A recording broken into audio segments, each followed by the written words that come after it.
গণ অধিকার পরিষদের সাধারণ সম্পাদক রাশেদ খান মঙ্গলবার ঝিনাইদহ সদর উপজেলার শৈলমারীর বাজারে নির্বাচনী গণসংযোগকালে ঘোষণা করেছেন, নিজের বিরুদ্ধে দুর্নীতি, টেন্ডারবাজি, চাঁদাবাজি বা দখলবাজির অভিযোগ পেলে তিনি রাজনীতি ছাড়বেন।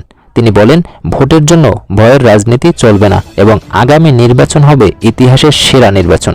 রাশেদ খান ভোটারদের উদ্দেশ্যে বলেছেন, তিনি তাদের নেতা বা ভাই হিসেবে আসেননি, বরং সৎ, যোগ্য ও মেধাবী শিক্ষিত প্রার্থীকে ভোট দেওয়ার আহ্বান জানিয়েছেন। এছাড়া তিনি বর্তমান সরকারের কৃষি ও শিক্ষা ব্যবস্থার ব্যর্থতার কথাও তুলে ধরেন এবং নতুন নেতৃত্ব বেছে নেওয়ার প্রয়োজনীয়তা স্মরণ করেন। রাশেদ খান আরও ধর্ম অবমাননার অভিযোগে গ্রেপ্তার হওয়া বাউল শিল্পী আবুল সরকারের মুক্তির দাবি নয়, বরং কঠোর শাস্তির দাবি জানিয়েছেন।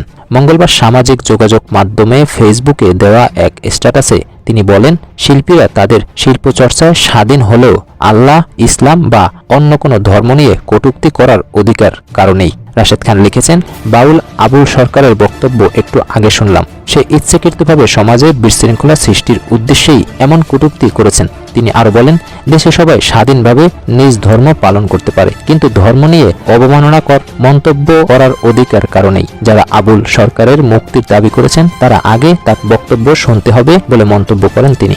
রাশেদ খানের মতে, আবুল সরকারের মন্তব্য সমগ্র মুসলিম সমাজের ধর্মীয় অনুভূতিতে আঘাত করেছে এবং দেশের সাম্প্রদায়িক সম্প্রীতি নষ্টের চেষ্টা করেছে। তিনি বলেন, বাংলাদেশের আইন অনুযায়ী তার যথাযথ শাস্তি হলে ভবিষ্যতে কেউ এমন কাজ করার সাহস পাবে না।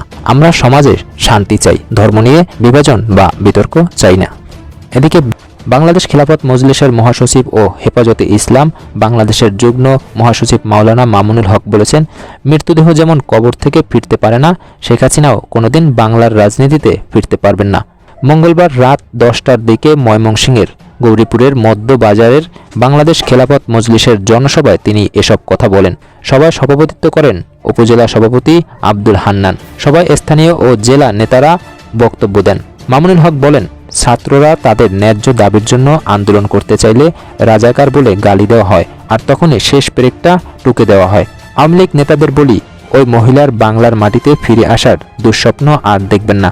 যদি আপনারা শান্তি আর জাতির কল্যাণে অবদান রাখতে চান, তাহলে জুলাই বিপ্লবের সময় আমার দামাল ছেলেদের খুন করা আপনাদের গুন্ডা বাহিনী 2013 সালে শাপলা চত্বরে নবীপ্রেমিক হেফাজতে আলেম ওলামাদের শহীদ করেছেন। সেসব খুনি মাস্তানদের পরিত্যাগ করেন। ভালো যারা আছেন তারা দেশপ্রেমিক রাজনৈতিক দলগুলোর সঙ্গে সামিল হয়ে দেশের কল্যাণে নিবেদিত হন। মামুনুল হক বলেন, আগামী নতুন বাংলাদেশের জন্য জুলাই বিপ্লবে সহস্রাধিক মানুষ রক্ত দিয়েছে, জীবন দিয়েছে।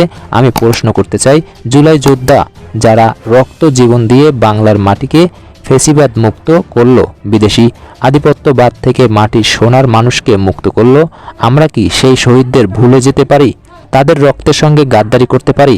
এজন্য আমরা শুরু থেকেই বলছি, জুলাই বিপ্লবকে রাজনীতিতে যুক্ত করতে হলে জুলাই সনদ বাস্তবায়ন করতে হবে।